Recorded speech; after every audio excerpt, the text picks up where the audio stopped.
बिस्मिल्लाहिर्रहमानिर्रहीम, अस्सलाम वालेकुम। कैसे हैं आप लोग सब? उम्मीद करती हूँ आप लोग सब खैर खैरियत से होंगे, हंस मुस्कुरा रहे होंगे। अल्लाह पाक आप सबको इसी तरह हंसता मुस्कुराता रखे, आमीन सुम्मा आमीन। नाज़रीन, ये मेरी वो दिल से दुआ जो डेली आप लोगों के लिए लेकर आती हूँ, क्योंकि दिल से जो दुआ निकलती है, बात निकलती है, वो असर रखती है। मैं हूँ आप लोगों की होस्ट, आपकी दोस्त, आप सबकी फेवरेट कहकशा फैसल, और आप लोग मुलाहिजा फरमा रहे हैं आपका फेवरेट मॉर्निंग शो, इसका नाम है मुस्कुराती सुबह। जी हाँ जनाब, मंडे का दिन है, जाग जाइए, काम पे जाना है, क्योंकि ये जरूरी है। जब नौकरी की ते नखरा की, जो भी मेरे बहन भाई ऑफिस जाते हैं, किसी भी काम पे जाते हैं, मंडे के दिन थोड़ा सा हमें एनर्जी चाहिए होती है, क्योंकि हमारे लिए जरूरी होता है। वीकेंड के बाद ये पहला दिन थोड़ा सा टफ होता है, लेकिन कल का जो मैच है उसके बारे में थोड़ा सा जिक्र करना चाहूंगी कि हम लोग हार गए, कोई बात नहीं। फाइनल मैच था, इंग्लैंड से था, 17 साल के बाद ये इंग्लैंड जो पाकिस्तान आया था, लेकिन हम लोगों की कारकर्दगी कुछ अच्छी नहीं थी। इंग्लैंड ने क्या जबरदस्त कारकर्दगी दिखाई और मैच जो है अपने नाम कर लिया। ये मैच उनका नाम करना हमेशा हमें याद रहेगा, क्योंकि जब हमें शिकस्त होती है तो हमें ज्यादा याद रहता है। जीत तो फिर हम लोग खुश होकर एक दफा भूल जाते हैं,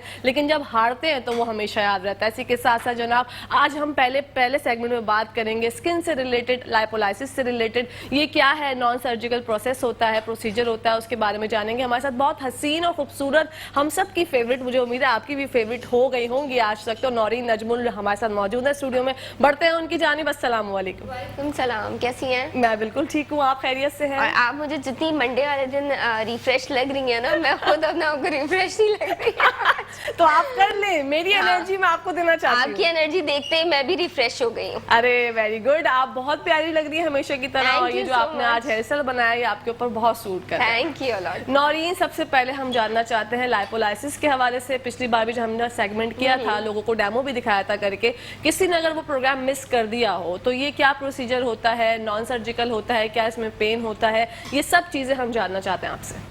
अच्छा, जिसने मिस कर दिया होगा उसको मैं सबसे पहले बोलती हूँ कि 17 नवंबर को आई थिंक हमने वो 17 सितंबर को हमने वो प्रोग्राम किया था, तो प्रोग्राम देखना मत भूलिएगा, क्योंकि उसमें पूरा डेमो था, मशीन थी, प्रॉपरली बताया गया था करके कि किस तरीके से होता है और किस तरीके से नहीं। हाँ, कुछ चीज़ें उस प्रोग्राम में रह गई थी, बिकॉज टाइम हमारे पास बहुत शॉर्ट होता है, हम इतना लंबा नहीं कर सकते उसमें। तो सबसे पहले मैं थोड़ा सा गो थ्रू दे देती हूँ पिछले वाले हमारे प्रोग्राम का कि लाइपोलाइसिस बेसिकली होता क्या है। लाइपोलाइसिस नॉन सर्जिकल प्रोसीजर है जिसमें आपकी सर्जरी इन्वॉल्व नहीं होती। आपके वेट को रिड्यूस करने के लिए, आपके इंचेस को रिड्यूस करने के लिए यूज किया जाता है ऐसे फैट के ऊपर जो कि स्टबर्न फैट होता है, जिद्दी फैट होता है, हमारी जिद्दी चर्बी होती है जिसको हम कहते हैं, जो कि किसी भी तरीके से नहीं जा रही होती, चाहे हम वर्कआउट कर होते हैं, चाहे हम डाइट कर होते हैं। एक जगह आके जब हम डाइट कर होते हैं तो आपने नोट किया होगा कि एक जगह पे आके हमारा वेट जो है वो रुक जाता है। उसके बाद चाहे हम डाइट कर लें या हम जो है वो जिम कर लें, चाहे हम जितना भी टफ एक्सरसाइज कर लें, जितनी भी टफ हम जो है वो वर्कआउट कर लें, लेकिन हमारा वो जो स्टबर्न फैट होता है जिसको हम जिद्दी फैट बोलते हैं, वो किसी भी तरीके से नहीं जा रहा होता। तो उसको कम करने के लिए हमें प्रोसीजर्स की जरूरत पड़ती है, जैसे कि सर्जिकल प्रोसीजर्स, लाइपोसक्शन है। इसी तरीके से लाइपोलाइसिस जो है वो लाइपोसक्शन से इस तरह डिफरेंट है कि इसमें कोई सर्जरी इन्वॉल्व नहीं होती है। ये रेजेस के जरिए किया जाता है। आरएफ रेजेस इसके अंदर इन्वॉल्व होती हैं, जो कि रेडियो फ्रिक्वेंसी रेजेस जिनको कहा जाता है वो इन्वॉल्व होती हैं। आपकी अल्ट्रा वायलेट रेजेस इन्वॉल्व होती हैं जिसको यूवी लाइट रेजेस बोला जाता है। और आपकी जो है कैविटेशन प्रोसीजर जो है, cavitation treatment, cavitation raises involve होती हैं जिसको हम कहते हैं आपके अल्ट्रासोनिक प्रोसीजर। अल्ट्रासोनिक रेजेस होती हैं, लेजर रेजेस होती हैं, जिसके थ्रू आपके जो फैट सेल्स हैं उसको तोड़ा जाता है। जैसे अगर आपका फैट इतना है तो उसको तोड़ के हम इतना सा कर देते हैं और लिक्विड और वाटर के अंदर कन्वर्ट कर देते हैं। क्योंकि आपने देखा होगा जब हम चर्बी उबालते हैं नॉर्मली घरों में, अगर हम किसी खाने के अंदर चर्बी है, या नॉर्मली हम ऐसी भी अगर चर्बी हीट के ऊपर उबालेंगे तो वो आहिस्ता आहिस्ता करके आपने देखा होगा उसमें से ऑयल निकलना शुरू हो जाता है। बिल्कुल। तो इसी तरीके से सेम प्रोसीजर आपका होता है कि जब हम लाइपोलाइसिस करते हैं, जब हम कैविटेशन ट्रीटमेंट कर रहे होते हैं, तो रेजेस के जरिए हम उसको हीट भी दे रहे होते हैं, रेजेस भी दे रहे होते हैं, उसको हम जो है वो स्किन को टाइटन भी कर रहे होते हैं आरएफ ट्रीटमेंट के जरिए। तो क्या होता है कि हम सेल्स को इतना तोड़ देते हैं, उसको इतना छोटा कर देते हैं सेल्स को कि वो सॉलिड से लिक्विड में कन्वर्ट हो जाता है। फैट से वो ऑयल के अंदर कन्वर्ट हो जाता है और वाटर के अंदर कन्वर्ट हो जाता है। जिनकी वाटर रिटेंशन का प्रॉब्लम होता है, मैं आगे बताऊंगी वाटर रिटेंशन क्या होती है।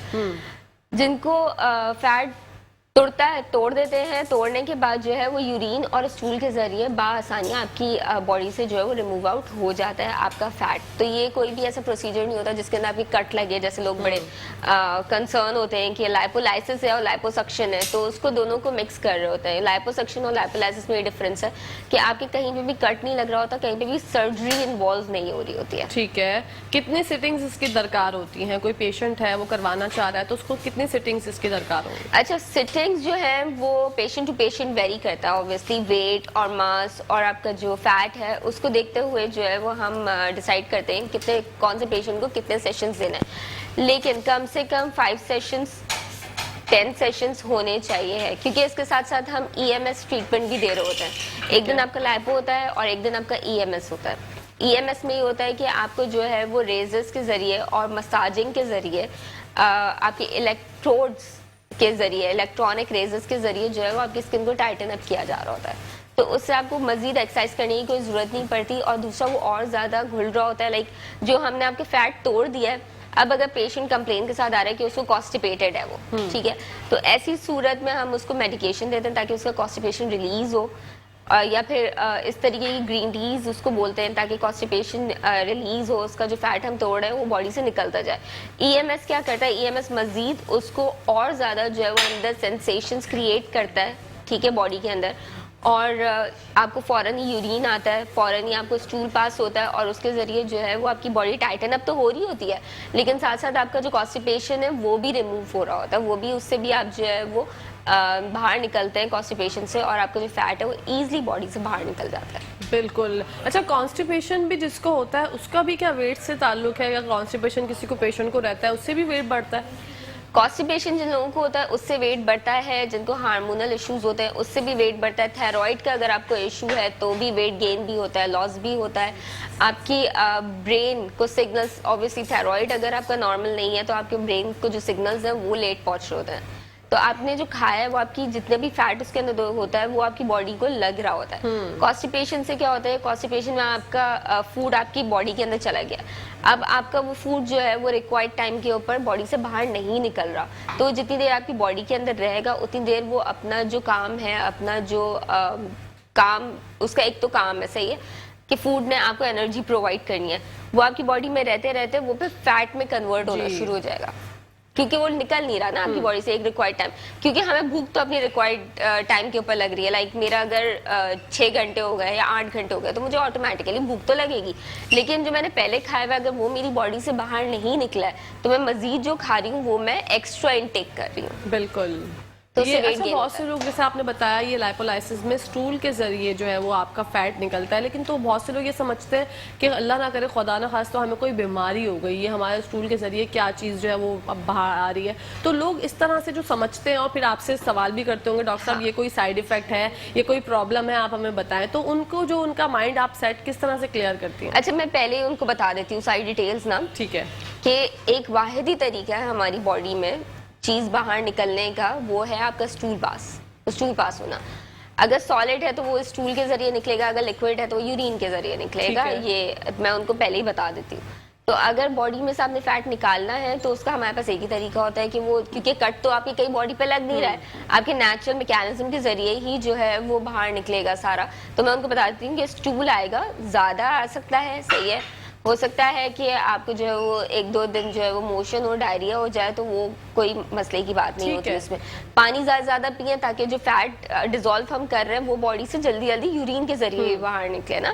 और दूसरा, एक आपको मैं पेशेंट जो होते हैं उनको मैं ये बात बता देती हूँ कि जब आपको स्टूल आएगा ना तो फैटी स्टूल आएगा, जैसे ऑयली स्टूल आएगा, सही है, थोड़ा सा हो सकता है डिस्कम्फर्ट हो, जब आप ऑफिस वगैरह जाएं तो थोड़ा सा डिस्कम्फर्ट हो सकता है कि आपको स्टूल जो आता है ना वो थोड़ा सा फैटी, मतलब ऐसा आएगा जैसे ऑयली स्टूल होता है। ठीक है। तो बहुत से लोग जो समझते हैं कि ये साइड इफेक्ट है, या कुछ लोग जो है वो वैसे टैबलेट्स खा के भी वेट रिड्यूस करते हैं, उनका भी यही प्रोसीजर होता है कि स्टूल के थ्रू ही उनके साथ प्रॉब्लम जो भी होती है वो होती है। तो वो ये समझते हैं कि हमारे साथ जो है वो कोई मिसहैप हो गया, हमारे साथ कोई मसला दरकार हो गया, कुछ ऐसी प्रॉब्लम साइड इफेक्ट हो गया हमारे साथ, तो उनका जो ये सोचना है वो सरासर गलत सोचते हैं, वो बिल्कुल गलत सोचते हैं। अच्छा, दूसरा मैं ये बात बोलूंगी, आपने मुझे बहुत अच्छा याद दिलाया, मेडिसिन के जरिए जो वेट लॉस करने की कोशिश करते हैं, ऐसे पेशेंट भी मेरे पास आते हैं जो काफी टाइम से मेडिसिन ले रहे हैं, क्योंकि हम तो सेल्फ मेडिकेशन के ऊपर चले आते हैं ना, गूगल किया, फॉर्मुलेशन मिल गई हमें और फिर हम मेडिकल स्टोर गए और हमने लेना शुरू कर दिया। उससे हार्मोनल इश्यूज बहुत ज्यादा हो जाते हैं, ठीक है। दूसरा ये कि आपका फैट उससे नहीं रिड्यूस होता, आपका वेट सस्टेन होता है एक जगह पे, आपका मेटाबॉलिज्म जो है वो इंक्रीज कर देता है, क्योंकि मैं भी ट्रीटमेंट के साथ कुछ मेडिसिन ऐसी देती हूँ जो कि ताकि स्टूल रुके नहीं बॉडी के अंदर ना, निकलता चला जाए। लेकिन आप अगर सिर्फ मेडिकेशन ले रहे हैं या सिर्फ आप टैबलेट्स ले रहे हैं इस तरीके की जिससे आपका वेट रिड्यूस हो रहा है, तो उससे क्या होता है कि वो आपका वेट रिड्यूस नहीं होता। हाँ, सस्टेन हो सकता है कि जैसे मैंने अपना वेट कर लिया 50 कर लिया मैंने अपना वेट, ठीक है। अब 50 के बाद मैं अगर मेडिकेशन लेना शुरू कर दूंगी ना, तो मेरा वेट सस्टेन रहेगा। क्यों? क्योंकि मेरा मेटाबॉलिज्म मैंने बढ़ाया हुआ है, मैं जो इनटेक कर रही हूँ वो मैं निकाल भी रही हूँ, ठीक है। तो उसके हिसाब से वो मेडिकेशन अच्छी होती है, लेकिन कोई भी मेडिकेशन बिना प्रिस्क्रिप्शन के मत लें, बिल्कुल भी नहीं लें। जी। अच्छा, काफी सारे सप्लीमेंट्स भी आते हैं, आपने सुना होगा, बहुत सारे हमारे पास सोशल मीडिया पेजेस हैं जो कि सप्लीमेंट्स और ग्रीन टी और ये और वो काफी क्लेम्स करते हैं। वो भी मेरे पेशेंट्स यूज कर चुके हैं, क्योंकि जाहिर सी बात है आप एक एक्सपेंसिव ट्रीटमेंट की तरफ तब जाते हो जब आप ऑलरेडी बहुत थक चुके हो, तो सारी चीजों से जब आप अपने जो पैसे हैं वो जाया कर चुके होते हैं, बिल्कुल बर्बाद कर चुके होते हैं। होता उतना ही है घूम फिर के, लेकिन वो हमारा बर्बाद हो चुका होता है सारा। तो उसमें फाइबर, वो जो सप्लीमेंट्स होते हैं उनमें फाइबर की मिकदार बहुत ज़्यादा होती है, ठीक है। उससे आपको डायरिया, लूज मोशन, और उस पर जो लिखा हुआ होता है कि आपने कुछ भी नहीं खाना, आपने स्मूदीज पीनी है। तो लोग क्या करते हैं, कुछ भी नहीं खाते पीते, सब छोड़ देते हैं और स्मूदीज पीना शुरू कर देते हैं। और जो स्मूदी पीते हैं उसमें भी फाइबर होता है, जी बिल्कुल, फ्रूट्स होते हैं इन्वॉल्व, आपका जो है वो योगर्ट इन्वॉल्व होता है, तो ऑलरेडी फाइबरस होता है। उसके बाद जो है वो मजीद वो जो सप्लीमेंट होता है वो भी आपको फाइबर दे रहा होता है। फाइबर इसलिए देता है कि फाइबर आप लोगों को पता होगा कि वो बॉडी में से आपके फैट रिमूव करता है, जल्दी जल्दी बाहर निकालता है, मेटाबॉलिज्म बढ़ा देता है आपका। जैसे आटा वगैरह जो है आपका, वीट है, वो बढ़ा देता है। तो उसमें इतने फाइबर्स इन्वॉल्व हो जाते हैं कि काफी केसेस में ये होता है कि लाइफ थ्रेटनिंग हो जाता है। मेरी अपनी फ्रेंड है, जब मैं पढ़ रही थी और मैं फील्ड में नहीं थी, तो वो मीडिया में उसने क्या किया, उसने एक पेज के जरिए कुछ सप्लीमेंट्स मंगवा लिए वेट लॉस के, क्योंकि वो मीडिया में है तो उसको ये था कि मैं जल्दी वेट रिडक्शन करूँ ना अपना। उसने 5 दिन वो सप्लीमेंट यूज किया और छठे दिन, बिलीव मी, रात को उसको लेके भागे हॉस्पिटल, 10 दिन वो एडमिट रही है, उसको ड्रिप्स लगी हैं, उसको नॉर्मलाइज किया है, वो बिल्कुल उसको लूज मोशन हो के वो बिल्कुल डिहाइड्रेटेड हो चुकी थी। Oh no. तो प्लीज अगर आप कोई सप्लीमेंट लेना भी चाह रहे हैं तो फर्स्ट एडवर्टाइजमेंट के ऊपर, हर चीज की एडवर्टाइजमेंट के ऊपर मत जाएं, क्योंकि जो चीज खराब होगी उसकी उतनी ज्यादा एडवर्टाइजमेंट हो रही होगी, बिल्कुल, ठीक है। बबल हम खाते हैं, बबल सिगरेट वगैरह, उनकी कितनी एडवर्टाइजमेंट होती है, महंगी उसकी जो है कमर्शियल्स होते हैं। तो जितनी खराब चीज होगी उतना ही महंगा उसका कमर्शियल हो रहा होगा, उतना ही महंगी उसकी एडवर्टाइजमेंट हो रही होगी। तो एडवर्टाइजमेंट या फिर सोशल मीडिया पे देख के कि पिक्चर लगी हुई है कि इसका वेट पहले इतना था और अब 1 महीने में 10 kg कम हो गया है, तो इस तरीके से चीज इस्तेमाल मत किया करें, थोड़ा सा अपनी अकल का भी इस्तेमाल किया करें। बिल्कुल। दूसरा, काफी सारे लोग ये भी क्लेम करते हैं कि हमारे पास वो सप्लीमेंट्स हैं जो पीसीओ, जी दिस इज वेरी कॉमन ना आजकल लड़कियों में, पीसीओ को जो है वो डिसॉल्व कर देता है। तो पीसीओ को डिसॉल्व आप तभी कर सकते हैं जब आप अपना वेट कंट्रोल कर लें, आप वॉक करें रोजाना, ठीक है, अपने वेट को कंट्रोल करें। पीसीओ का कोई भी इलाज नहीं है, सही है, सिवाय आपके वेट रिडक्शन के। पीसीओ जो है वो आपका होता ही इसीलिए जब आपका वेट जो है वो बढ़ जाता है, ठीक है, आपको सिस्ट हो जाती है ओवरी में। अच्छा, काफी मेरे लड़कियां पेशेंट मेरे पास ऐसी भी हैं जिनकी प्रेगनेंसी में इशू हो रहा था, बिल्कुल, पीसीओ की वजह से प्रेगनेंसी में इशू हो रहा था। अल्लाह का शुक्र है ट्रीटमेंट हुआ उनका, सही है। मैंने लाइपो उस एरिया, सर्टन एरिया के अंदर उनको लाइपो दिया जहाँ पे उनकी ओवरीज है, जहाँ पे पहले अल्ट्रासाउंड करवाया, उसको पूरा चेक किया गया कि कहाँ पे उनकी जो सिस्ट है, कौन सी ओवरी में सिस्ट है और वो किस लेवल की सिस्ट है, ठीक है। उसके हिसाब से फिर हमने उनको लाइपो का ट्रीटमेंट दिया, उसको डिसॉल्व किया और अल्हम्दुलिल्लाह दे आर ऑल फाइन, माशाल्लाह। तो ये लोग जो समझते हैं मतलब साइड इफेक्ट वाली कहानी वो ना समझे, और सेल्फ मेडिकेशन तो वो तो गुनाह है अपने साथ करना। वो तो बिल्कुल गुनाह है। बाहर मुल्कों में बहुत अच्छा होता है कि बिना प्रिस्क्रिप्शन आपको एक पेन किलर भी नहीं दी जाती है। बिल्कुल। और यहाँ पर तो खैर पेन किलर की अगर हम बात करें तो अभी तो हमारे यहाँ पर एक जो है वो बहरान आया हुआ है, सब जो है वो पागल हुए हुए हैं। पेन किलर की जो स्ट्रिप जो 20 रुपए की मिला करती थी वो पता नहीं 200 रुपए तक पहुंच बहुत गई महंगी है। हो और लोग गई जो है यहाँ पर उसके अलावा जिंदगी जीना नहीं जानते। जो लोग बंटी की तरह उसको खाते थे उनके लिए तो अजाबे इलाही है उनके लिए मैं कहती हूँ बहुत अच्छा हो, उनके लिए 2000 की हो जानी चाहिए। बिल्कुल, क्योंकि उनका नशा टूट गया ना, ये भी एक हाँ, नशा है। मेरी अपनी फैमिली में कुछ लोग ऐसे हैं, जरा सा सर में दर्द हुआ, जी, सॉरी मैं बिल्कुल। नाम, हाँ, पेन किलर बिल्कुल जो खा है लेते वो लिए पे लिए जा रहे हैं, हाँ। दो पेन किलर ले रहे हैं और बिल्कुल। वो वाली मेडिसिन ले रहे हैं जिससे ब्लड पतला होता है, मैं नाम नहीं लूंगी। बिल्कुल। बस क्योंकि उसका ऐड आता है कि 2 गोली पानी में डाल के पी जाए, अब वो 2 गोली पानी में डाल के पी जाते हैं। वो इतनी हार्मफुल है। मेरे अपने एक दूर के कजिन है, उनका सीए का पेपर था अगले दिन, तो उनके पढ़ के ना सर में बहुत मिग्रेन होना शुरू हो गया। उन्होंने क्या किया, पानी लिया, 2 गोलियां खोली, उसके अंदर डिसॉल्व किया और पी गए। उनको ब्रेन हैमरेज हो गया था। Oh my God. क्यों? क्योंकि वो एकदम से जो उनको ब्लड पे उसने रिएक्ट किया, एकदम से ब्लड इतना पतला हो गया कि उस ऐसी बात है वो ब्रेन उसको सपोर्ट नहीं कर पाया। उफ। तो इस तरीके से कभी भी मेडिकेशन मत लिया करें। हमारे यहाँ तो माशाल्लाह हर घर के अंदर डॉक्टर बैठे हुए हैं कि वो कोविड का इलाज भी कर देते हैं। हाँ, कोविड का भी हो जाता है, डेंगू का भी हो जाता है, मलेरिया का भी हो जाता कोविड है, बिल्कुल। बड़ी से बड़ी कैंसर तक की ट्रीटमेंट घर के बिल्कुल कर लेते हैं। हमारी नानियां, दादियां, फुफियां, चाचियां सब जो है वो आप ये अपनी जगह पे डॉक्टर्स हैं। माशाल्लाह कुछ लोग तो ऐसे हैं जो कैंसर को भी बोलते हैं कि नहीं ये टोटका मेरी वो वाले जानने वाले ने किया था, वो टोटकों के चक्कर में टाइम वेस्ट हो गया टाइम वेस्ट हो गया और हुआ कुछ भी नहीं, इलाज नहीं हो सका। बिल्कुल। तो यहाँ तो हर दूसरा बंदा डॉक्टर है। बिल्कुल सही बात है। जो वेट रिड्यूस करना चाहते हैं लोग, वो चाहते हैं कि कोई हमें जो ना वो बस कुछ दिनों में, हमने बढ़ाया भले जो है वो इतने 1-2 साल में है, लेकिन घट जाए वो मिनटों सेकंडों में। तो ये तो एक हमारा एक अपनी साइकी है कि हमें बढ़ाने में जितना ज्यादा टाइम लगता है, घटाने में उससे ट्रिपल टाइम लगता है जब जाके रिड्यूस होता है। तो कोई सिरप वगैरह अगर आप बताना चाहें किसी को, सिरप होता है वेट रिड्यूस का? अच्छा मैं दिखाती हूँ, यहाँ पे मैं आज लेकर आई हूँ। पिछली वाली जो प्रोग्राम था उसके अंदर मैं भूल गई थी। ठीक है, सही है। ये सिरप है, ठीक है, इसका नाम मैंने कवर किया हुआ है क्योंकि वो ब्रांडिंग हो जाती है, लेकिन इसकी फॉर्मुलेशन मैं दिखा देती हूँ। एल कार्निटीन का सिरप है, ठीक है, और इसके साथ ग्रीन टी एक्सट्रैक्ट है। First it's very good for your fat reduction, ठीक है, क्योंकि फैट को बेसिकली रिड्यूस नहीं कर रहा होता, ये फैट को आपकी एनर्जी के अंदर यूटिलाइज कर रहा होता है, जो बेसिकली फैट का काम है। अल्लाह ताला ने जिस काम के लिए फैट को बॉडी में रखा है, ये उसी काम पे आपको लगा रहा होता है। आपको फैट जब आपका एनर्जी के अंदर कंज्यूम हो रहा होता है तो ऑटोमेटिकली आपका जो फूड इनटेक है वो कम हो जाता है, क्योंकि आपको एहसास नहीं रहता ना। क्योंकि एहसास तब होता है जब हम लो एनर्जी पे चले आते हैं, जब मोबाइल हमारा बिल्कुल एनर्जी लो हो जाती है तब हम चार्ज पे लगाते हैं ना उसको। बिल्कुल। इसी तरीके से बॉडी भी हमारी रिएक्ट कर रही होती है। जब हमारी एनर्जी लो डाउन होती है तो हमें फूड खाना पड़ता है। तो ऑलरेडी जो फैट पड़ा हुआ होता है ना, वो तो एक जगह पड़ा हुआ है, मजीद हम फैट इनटेक कर रहे हैं। तो इससे क्या होता है, इससे आपका जो पड़ा हुआ बॉडी में फैट है, जो स्टबन फैट है, वो एनर्जी के अंदर कंजप्शन हो रही होती है उसकी, वो एनर्जी में काम कर रहा होता है।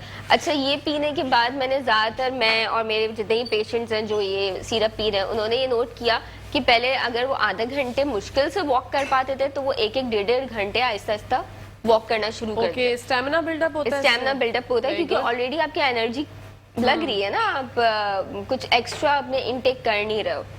दूसरा, भूख लगनी बहुत कम हो जाती है क्योंकि ऑलरेडी आप जब आपकी रिक्वायरमेंट जब फुलफिल हो रही है तो आपको भूख ऑटोमेटिकली नहीं लगेगी। तीसरा, इसका बड़ा अच्छा एक इफेक्ट है कि जिनको एक्नी होती है तो ग्रीन टी एक्सट्रैक्ट है, उनकी एक्नी भी डिसॉल्व हो जाती है। वाओ। और दूसरा, टॉक्सिन्स जो है वो भी बॉडी से बाहर निकल रहे होते हैं। ठीक है। तो ये मेरा फेवरेट सिरप है जो कि मैं स्विमिंग के टाइम पे भी पीती हूँ। अभी मैं जाऊंगी यहाँ से स्विमिंग पे तो मैं 2 इसके सिप जो है वो पी के और फिर जो है वो स्विमिंग पे जाऊंगी। 5 मिनट पहले हमें लाइपो से ही 5 मिनट पहले ही पी लेना चाहिए। और अगर हम कोई वर्कआउट कर रहे हैं या हम स्विमिंग कर रहे हैं या फिर हम वॉक भी कर रहे हैं इवन, तब भी आप 2 सिप जो है वो इसके पी लें और 2 सिप पीने के बाद आप वॉक करें। आपको ना अच्छा, तो 2 सिप की कितनी तादाद, कितनी क्वांटिटी होनी चाहिए? क्योंकि लोग जो है अच्छा, बॉटल मुंह से लगा के भूल जाते हैं। 2 सिप ये है कि 2 सिप जो इसका कैप है ना ऊपर का, हाँ, ये 2 कैप पीना आपने बस। ठीक है, थैंक गॉड। इतने से 2 कैप पीने, वरना लोग तो ड्रिंक बिल्कुल ना, मैं सवाल मैंने जब भी पूछा, क्योंकि ऐसा होता है ना हम लोग ये समझ लोग नहीं बोलेंगे पाते। इससे वेट लॉस हो रहा है, आज ही पूरी बॉटल पी के ना, आज ही 10 किलो वजन कम करना है। हाँ। अच्छा, 10 किलो वजन कम करना इज नॉट हेल्दी। एक महीने में जो ये होता है कि हमें 10 किलो वजन कम करना है या हमने 10 किलो वजन कम कर लिया है, ये हेल्दी नहीं है। ठीक है, आपका 5 से 6 किलो वजन कम हो, ये हेल्दी है एक महीने में? एक महीने में, लेकिन 10 किलो वजन कम करना इज अनहेल्दी। और वैसे भी हम लोग अभी कीटो की तरफ चले जाते हैं, कुछ लोग एग डाइट करते हैं, कुछ लोग बनाना डाइट करते हैं, एप्पल डाइट करते हैं, इतनी सारी डाइट्स आ गई हैं और हम लोग मतलब बेवकूफ़ों की तरह जो है ना वो फॉलो करने लग जाते हैं। तो वो हमारी बॉडी के लिए कितने ज़्यादा उसके असरात गलत होते हैं और फिर हम लोग जो है फिर अल्लाह ना करे कोई कोई तो हॉस्पिटलाइज हो जाता है, जैसा आपने अभी जिक्र भी किया था। पेशेंट्स बेचारे उनको एक ही होता है, सुहाने ख्वाब दिखते हैं कि यार हम पतले हो जाएंगे, वो ड्रेस, हर कोई ना अपने दिमाग में एक ड्रेस सोच लेता है कि यार जब मैं स्मार्ट हो जाऊंगी या हो जाऊंगा तो मैं वो वाला ड्रेस पहनूंगा। तो ये जो हमारी अपनी एक होती है ना कि यार हमें पतला होना है लेकिन हमें कोई जगह मतलब समझ नहीं आ रही होती, तो ये सिरप हमारी किस तरह हेल्प कर सकता है? आप क्या बताना चाहेंगी कि ये सिरप पीने का तरीका तो आपने बता दिया। हाँ, जो लोग जिम जाते हैं वो जिम से पहले पी लें इसको? जिम से 5 मिनट पहले पी लें, लाइक जब वो जा रहे हो तो आप घर पे पिए या बैग के अंदर रख लें, सबसे अच्छा होता है बैग के अंदर रख लें। आप 2 सिप इसके पिए, 2 कैप्स इसके पिए और जितने टाइम आप जिम जाने में लगेंगे उतने टाइम में आपकी बॉडी के अंदर डिसॉल्व होना शुरू हो जाएगा। 5 मिनट एटलीस्ट चाहिए होते हैं पहले, और उसके बाद फिर आप वर्कआउट करें। अच्छा, जो लोग जिम नहीं जाते, जैसे हाउस वाइफ है वो जिम नहीं जाती, या मैक्सिमम यहाँ पे लोगों को इतना हेल्थ केयर नहीं है, तो जो लोग नहीं जाते अगर वो घर में है तो सुबह वो नाश्ते से पहले 2 सिप पी लें। ठीक है। 10 मिनट के बाद नाश्ता कर लो, उसके बाद वो घर में जितना भी काम कर रहे हैं, झाड़ू पोछा बर्तन और जितने भी काम है उनके चलने फिरने के, उठने बैठने के, वो सारे काम करें, लेकिन उसके साथ साथ वॉक जरूर करें। बिल्कुल, क्योंकि अगर आप वॉक ही नहीं कर रहे तो आपकी बॉडी टोन नहीं होगी, बिल्कुल नहीं होगी, बॉडी को कुछ भी नहीं होगा अगर आप वॉक नहीं करेंगे। यहाँ पर बात कंटिन्यू करते हैं, ब्रेक का टाइम आ गया, तो नाज़रीन कहीं जाएगा मत, देखते रहिए मेरे साथ और नौरीन के साथ मुस्कुराते सुबह मुस्कुराते हुए।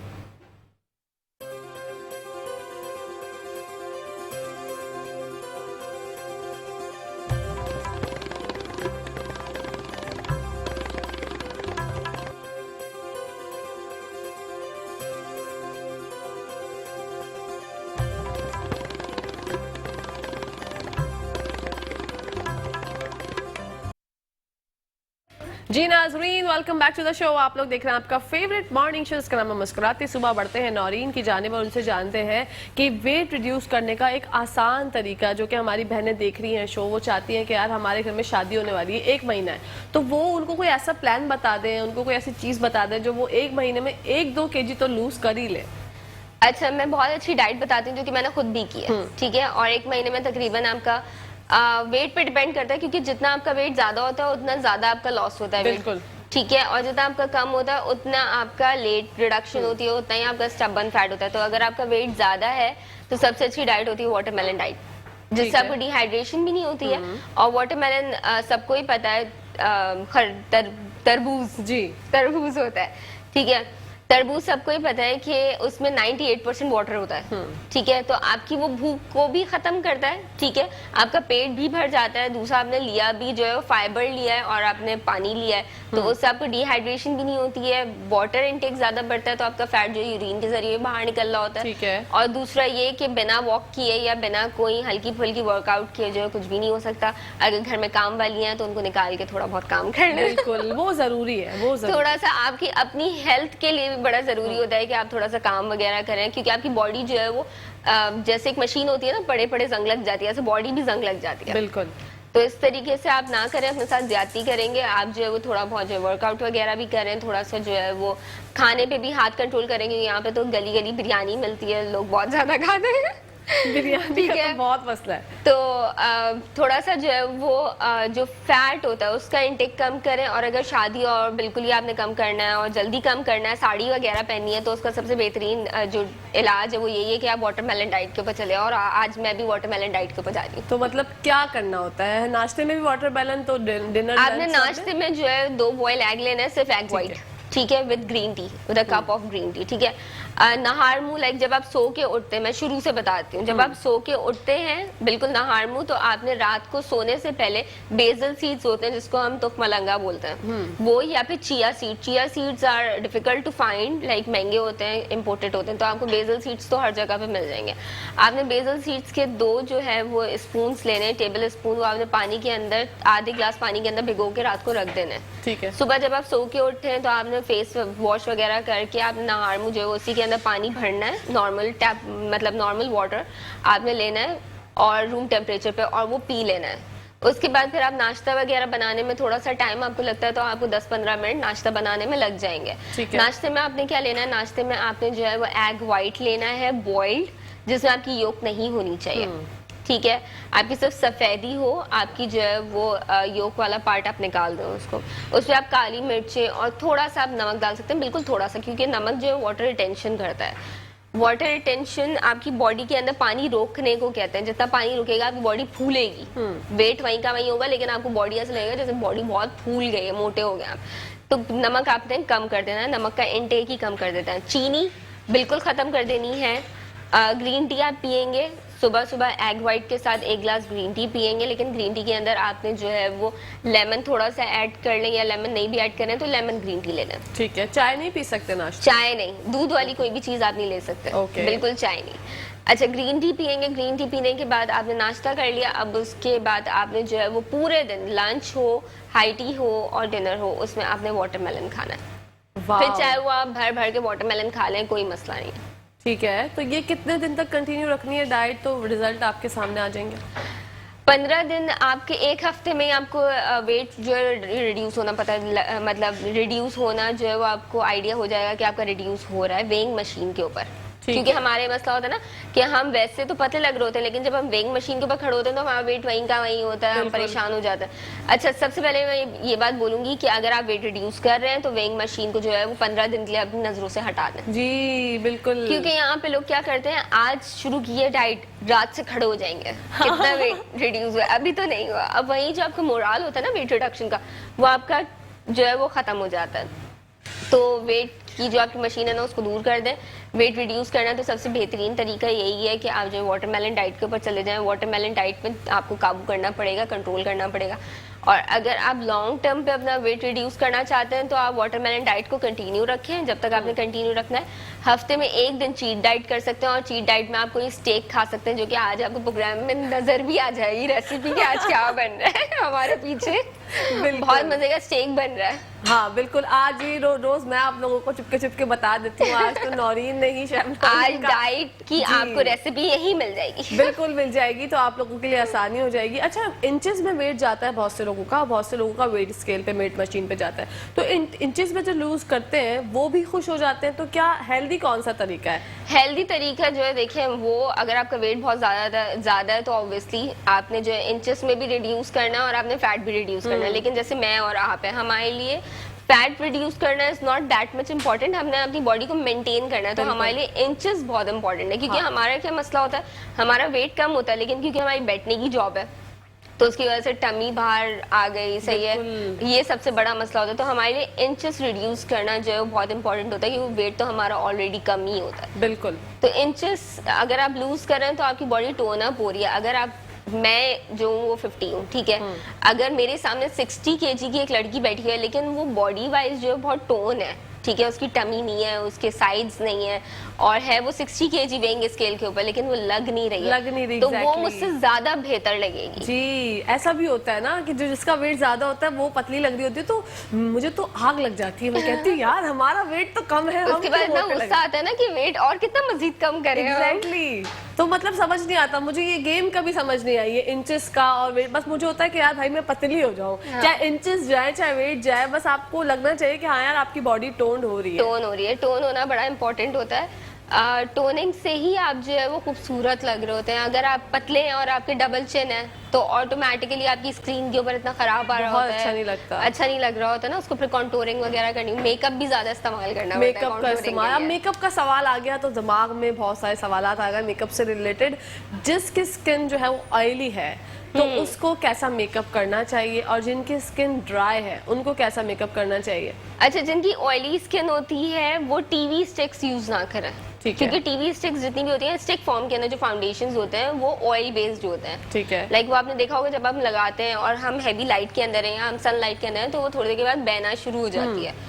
तो आपकी अपनी स्किन जो है वो भी ऑयल प्रोड्यूस कर रही है और आपका जो मेकअप है वो भी ऑयल प्रोड्यूस कर रहा है। तो ऑयल बेस्ड मेकअप यूज मत किया करें, वाटर बेस्ड मेकअप यूज किया करें, ठीक है, जो कि आपकी स्किन को जो है पीएच आपका मेंटेन करे, आपकी स्किन को हाइड्रेटेड रखे, ठीक है। दूसरा, अगर आपकी ड्राई स्किन है तो आप उसके ऊपर जो है वो मेकअप यूज कर सकते हैं आपका जो ऑयल बेस्ड है वो, ताकि आपके रिंकल्स ना आए, ठीक है। क्योंकि वो ऑयल जा रहा होगा ना आपकी बॉडी में, आपकी स्किन के अंदर ऑयल जा रहा होगा, तो ऑटोमेटिकली आपकी स्किन जो है वो हाइड्रेशन भी हो रही होगी, मॉइस्चराइज भी हो रही होगी, तो जो आपके रिंकल आने के चांसेस होते हैं ड्राई स्किन के ऊपर वो रिड्यूस हो जाते हैं। ठीक है, रिंकल्स से किस तरह बच सकते हैं और रिंकल्स आने की एज, क्योंकि मैंने देखा है आजकल छोटे छोटे बच्चों के भी फेस पे रिंकल्स आ जाते हैं, वो बहुत ज़्यादा जैसे फेशियल एक्सप्रेशंस की वजह से आते हैं या हमारे माहौल में इतनी आलूदगी है। अच्छा, फर्स्ट बच्चों के क्यों रिंकल्स प्री एजिंग की हो रही है, वो इसलिए क्योंकि स्ट्रेस लेवल बहुत है। ठीक है, स्ट्रेस लेवल बहुत ज्यादा है और फजूल की चीजों का स्ट्रेस लेवल है। कुछ माँ बाप ने भी स्ट्रेस डाला है बच्चों पर पढ़ाई का कि नहीं तुम्हें तो फर्स्ट आना है, तुम्हारी दोस्त के नंबर इतने आए थे, तुम्हारे भी इतने आए, तो वो स्ट्रेस ले लेके भी उनकी स्किन खराब हो जाती है। दूसरा, जो टिकटॉक की वेबसाइट, जितनी भी टिकटॉक की सोशल मीडिया वेबसाइट्स हैं, नाम नहीं ले सकते, हाँ। लेकिन सोशल मीडिया जितनी वेबसाइट्स हैं उस पर जब उनको पिक्चर्स अपलोड करनी होती है या उनको वीडियो बनानी है या उनको, तो वो एक फेक उसके लिए, एक फेक अपीयरेंस के लिए वो मेकअप का बहुत ज्यादा इस्तेमाल करते हैं अपनी छोटी सी स्किन के ऊपर। तो इतना ज्यादा जो यंग एज के अंदर नहीं यूज करना चाहिए। दूसरा, हम जब छोटे थे तो हमसे ज्यादा मेच्योर आज के बच्चे हैं उसी एज के अंदर, उनको अपनी स्किन केयर का भी पता है, उनको अपनी चीजों का भी पता है, उनको डॉक्टर का भी पता है कि हमें किसके पास जाना है। मेरे पास काफी इतनी यंग लड़कियां आती हैं जो कि 12-13 साल की हैं। हमारी तो अम्माओं का ऐसा नहीं था, हमारी अम्माओं का था एक्नी निकली है तो एक एज आएगी खत्म हो जाएगी, तो एक्नी निकलती है सबको ना। लेकिन आजकल बच्चे जो है बहुत मेच्योर हैं हमारे हिसाब से, तो अपनी स्किन को मेंटेन करते हैं, लेकिन ओवर जो है वो प्रोडक्ट इस्तेमाल करना भी फेस के लिए अच्छा नहीं होता। उससे एजिंग क्या होता है कि आप अपनी स्किन को इतना डिहाइड्रेटेड कर देते हैं, इतना डिहाइड्रेटेड कर देते हैं एक्नी से बचने के लिए कि वो क्या होता है कि ड्राई हो जाती है स्किन और स्किन का पीएच डिस्टर्ब होता है। पीएच डिस्टर्ब होता है, आपके रिंकल्स प्री एजिंग आना शुरू हो जाती है। ओके, ड्राई स्किन पे ज्यादा जल्दी आते हैं रिंकल्स या ऑयली स्किन पे? ड्राई स्किन पे रिंकल्स जल्दी आते हैं, जबकि ड्राई स्किन वैसे देखने में आपको बड़ी फ्लॉलेस लग रही होती है ना कि ड्राई स्किन है, इनको तो कोई मसला ही नहीं है, एक्नी नहीं है। लेकिन ड्राई स्किन का सबसे बड़ा मसला ये कि आपकी प्री एजिंग आती है, आफ्टर 25 ही आपकी एजिंग आना शुरू हो जाएगी। तो मतलब इसका मतलब है कि ऑयली स्किन वाले जो जिनकी मेरी ब्लेस्ड होते हैं, ऑयली स्किन वाले बहुत ब्लेस्ड होते हैं। बिल्कुल, मैं तो हमेशा बचपन से अपनी स्किन को समझती थी यार क्या इतना ऑयल आ जाता है, क्या मसला है, लेकिन अब नौरीन की बातें सुन के मुझे अपनी स्किन से प्यार हो गया कि यार अच्छा है, मतलब एजिंग देर से आएगी इससे अच्छी और क्या बात है। अच्छा, एजिंग देर से आती भी है लेकिन उसको मेंटेन करके भी रखना चाहिए, क्योंकि एजिंग एक नॉर्मल मैकेनिज्म है हमारी बॉडी का। जैसे जैसे उम्र बढ़ती है हमारी स्किन जो है ढलना शुरू हो जाती है, हमारे बॉडी के सारे सिस्टम डिस्टर्ब होना शुरू हो जाते हैं, तो उसको मेंटेन जरूर रखें। क्योंकि जब आपके रिंकल आते हैं ना तो आप प्रेजेंटेबल नहीं लग रहे होते, सही है, तो आपको अपना आप ही अजीब सा बुरा लगना शुरू हो जाता है और आप जो है वो स्ट्रेस में चले जाते हैं, स्ट्रेस में जाते हैं और मजीद इश्यूज होना शुरू हो जाते हैं। तो स्किन जो आपका फेस होता है ना वो बड़ा इंपॉर्टेंट है, आपकी बॉडी का सबसे इंपॉर्टेंट पार्ट मैं बोलूंगी आपका फेस है, जो कि हर चीज जो है वो रिफ्लेक्ट कर रहा होता है आपके, चाहे इंटरनल इमोशंस हो, चाहे वो आपका स्ट्रेस हो, चाहे वो आपकी खुशी हो, चाहे वो आपका गम हो, हर चीज ना अंदर की आपके फेस के ऊपर नजर आ रही होती है। तो फेस बहुत ही इंपॉर्टेंट है, अपने फेस का जो है बड़ा ख्याल रखें, मैं तो बहुत रखती हूँ। बिल्कुल और रखना भी चाहिए, क्योंकि age is just a number, ये सिर्फ एक नंबर है। आप अपने फेस पे आप 40 के हो जाए, 50 के हो जाए, आप इतने खुश रहें, इतने हशाश बशाश रहें कि लोग आपको देख के इंस्पिरेशन हासिल करें, ना कि आप ये सोचें कि यार मैं तो बूढ़ा हो गया, तो वो तो भाई एक दिन होना ही है। आबे हयात तो किसी ने भी नहीं पिया हुआ ना, सबको एक ना एक दिन बूढ़ा होना है। फिर अच्छा, मैं एक बात बोलूंगी, बुढ़ापा कभी नहीं आता, बुढ़ापा आपकी ज़हनियत से आता है। जी, ठीक है, आप बुढ़े होते हैं अपनी ज़हनियत से बुढ़े होते हैं। मैंने यंग एज में लड़कियों को देखा है कि वो बुढ़ी हो जाती है, कि उनकी छोटी उम्र में शादी हो गई, अब उनके पोता पोती हैं तो वो बोलती हैं हम क्या करें, ये ऐसा कुछ भी नहीं है। अगर आप वेस्ट में चले जाएं तो वहाँ बुढ़ापे की कोई एज है ही नहीं है। वहाँ आप 60 ईयर्स के आदमी को भी अंकल नहीं बोल सकते, आप मिस्टर या मिस या मिसेस कह के उनको मुखातिब करते हैं। लेकिन यहाँ तो ये है कि मुझे लोग आंटी खाला बोल देते हैं, आंटी बोल देते हैं, इतना बुरा लगता है। एक जगह पे मैं गई हुई तो एक बच्चा मेरे पास आया, कहने लगा आंटी, आई इग्नोर, दूसरी आंटी मैं अब बोला थप्पड़ मारूंगी क्योंकि भाई बुरा लगता है यार, आंटी कौन सी आंटी। तो बच्चों को थोड़ी सी तमीज से कहा कि दूसरों को आंटियां मत बोला करें। और अगर उनकी अम्मी कोई बोले ना तो अम्मी को उनकी इतना गुस्सा आएगा। नहीं वो तो है, मतलब उनको तो बोल सकते हैं ना, बच्चे भी हैं, अब हमें क्या छोटी छोटी उम्र में आंटियां बुलावे यार, वो बना देते हैं। हमारे यहाँ कॉन्सेप्ट हो गया कि भाई हाँ कोई लग रही है ना आपको 20 से अभी। जैसे मैं आपको बताऊं, मावरा जो हमारी एक्ट्रेस है मावरा हुसैन, उसकी 30th बर्थडे थी, तो उस पे इतना शोर मचा हुआ है कि वो 30, ऐसा लग रहा है बेचारी 30 नहीं हुई है, कोई अजाब हो गया इसकी जिंदगी में। बिल्कुल। तो age is just a number, अपने आप को मेंटेन करके रखें, दूसरा खुश रहें। और तीसरा मैं एक बात कहना चाहूंगी वेट लॉस के हिसाब से कि अगर जैसे लोग बोलते हैं कि कोई मोटा है और किसी ने उनको ये बात बोल दी है, वो शादी में गया, किसी इवेंट में गया और किसी ने उनको बोल दिया कि तुम मोटे हो रहे हो या तुम्हारा वेट इतना बढ़ रहा है और तुम बड़ी अजीब सी लग रही हो, तुम्हारा वेट बहुत बढ़ गया, अपना वेट रिड्यूस करो। तो हमें या जिसको भी बोला जा रहा होता है उसको ये लगता है कि उसको बॉडी शेम किया जा रहा है जी। अगर हम यही सोच रखेंगे ना अपनी सारी जिंदगी तो हम कभी भी आगे नहीं बढ़ पाएंगे।